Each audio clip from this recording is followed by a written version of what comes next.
Welcome again, folks. Let me let me introduce myself again. My name is Ernst Fajar Millennio with NPM 1906383210 from class of Numerical Method 02. Today I'm going to present my final project about using numerical method as a tool to design working shafts to determine the diameter of a shaft.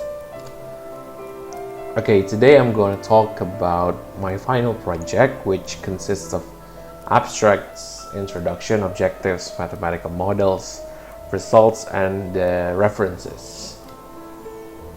Okay, the first is abstract. Okay, so as you know, in many engineering problems, one of the common thing to be used in solving the problems in any engineering aspects is using numerical method instead of analytical. There will be many reasons.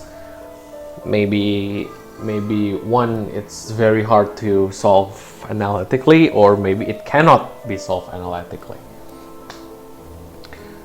One of the problems to solve using numerical method is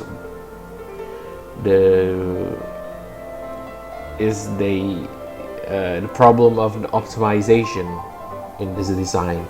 Now, this final project will examine the usage of numerical method to determine the suitable diameter of a working shaft.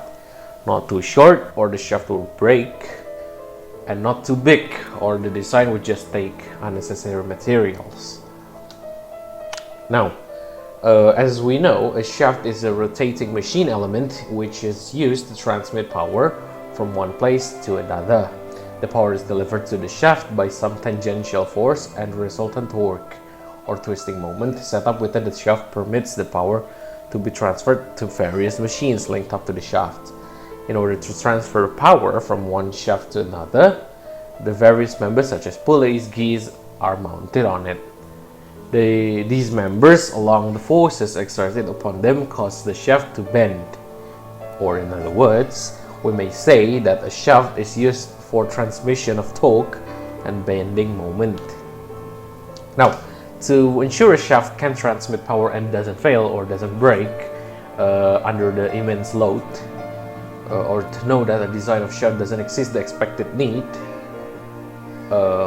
we need to do some calculations, of course. Now, one of the major thing is to think that the circular diameter of a shaft, if the shaft is circular, to calculate the outer and the inner diameter of a shaft if it's a hollow shaft. Now, to avoid using too many materials or to avoid the shaft from breaking, we would determine the diameter of the shaft. In this calculation, I will be using numerical method to help determine just that. I'll be using not Python, Excel. Will be using Excel to help me design the shaft needed for a given load. Now, as you can see, the objectives for this paper is to determine the optimum outer and inner diameter of a working shaft under a given load. And to know more about usage of numerical methods in mechanical engineering problems. Now, this is my mathematical models. So there's a shaft with the length of 110 millimeters, and it's used to transmit power as big as 2 times 10 to the power 4 watts or 210 kilowatts. The shaft will be rotating at a speed of 310 revolutions per minute, and the moment in the shaft will be 1010 Newton meters. The torsion will be 510 Newton meters, and the force applied to the shaft, the tangential force applied to the shaft, will be 20 kilonewtons or 20,000 newtons, and the number K, or the inner diameter divided by the outer diameter, will be 0.8. Km and Kt is both because of the classification of load, which is called suddenly applied load with heavy shocks. The number of Km and K3 is 3 for that matter. Now, the process is to to determine the moment of inertia, to determine the cross-sectional and duration radius of the shaft, column factor, and twisting moment, and then substituting equations and using bisection method in Excel. So the first thing is to set up the moment of inertia. Here's the calculation. I equals pi over 64 outer diameter to the power of 4 minus inner diameter to the power of 4, and we got this. Second, we calculate the cross-sectional area of the shaft, which is A equals pi over 4 d0 squared, the outer diameter squared minus inner diameter squared. And this is the cross-sectional area of the shaft. We haven't been able to determine the diameter because that's the thing we want to calculate in this numerical method. 3 is the duration radius. It is calculated by moment of inertia divided by cross-sectional area of the shaft and taken to the power of a half, and we got 0.3201 of its outer diameter. Now, the fourth one is the column factor. Column factor is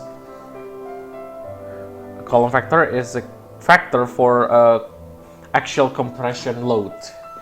So we calculate this with 1 over 1 minus 0.0044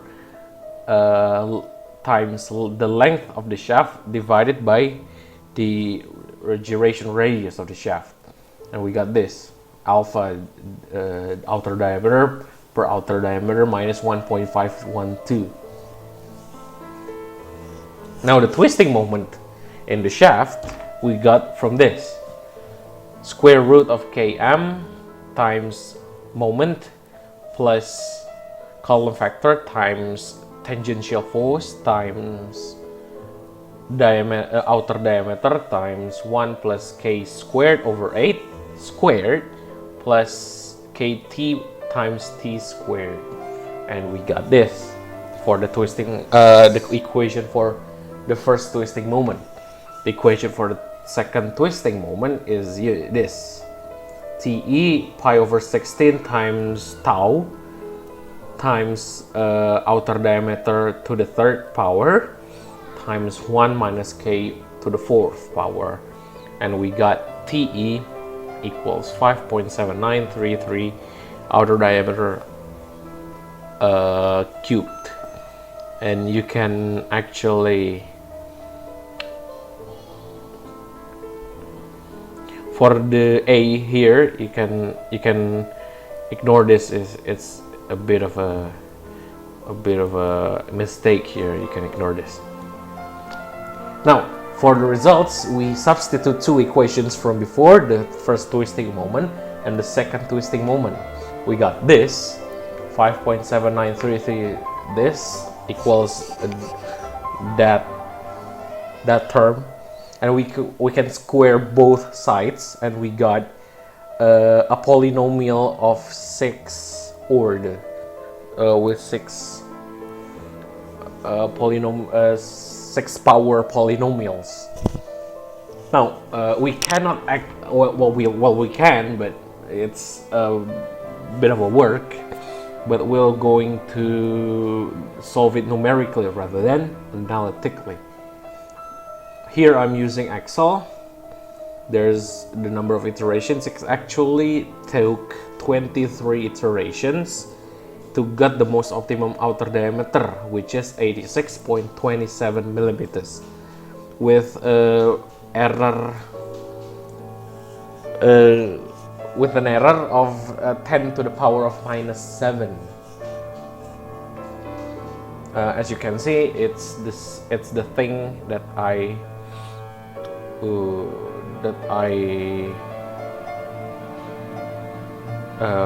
on yellow, 6.266917 millimeters.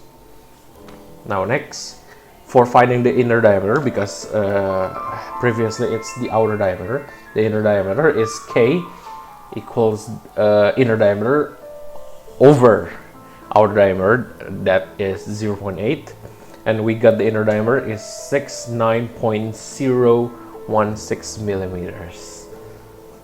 So that is all. I'm using the reference from mechanical design textbook,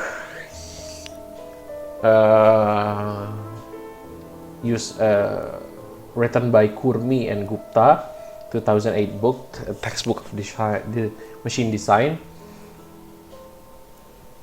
It's the reference, and all the equations are from there. And so thank you guys. I hope you can understand. I hope what I said is going to be useful for us all, and God bless us all. Thank you.